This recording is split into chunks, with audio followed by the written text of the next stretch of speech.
అల్లుడు అత్తగారింటికి వెళ్తే మాత్రం ఇక్కడ అత్తగారి సిచ్యువేషన్ చూడాలి.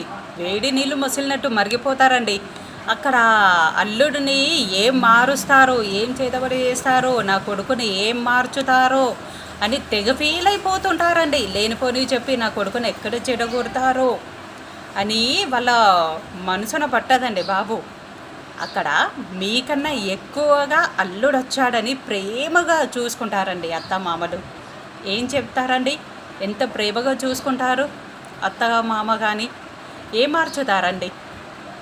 కొడుకుని కొంగున ముడేసుకుంది అని ఇలాంటి మాటలతో మీరు లేనిపోనివి క్రియేట్ చేయకండి దయచేసి. మీకంటే ఎక్కువ ప్రేమగానే చూసుకుంటారు అల్లుడు కాబట్టి. ఒక్క మాట కూడా అనరండి. అత్తగారులు మారండి. ఇలాంటివి లేనిపోనివి చెప్పి మా కొడుకుని మార్చేశారు అని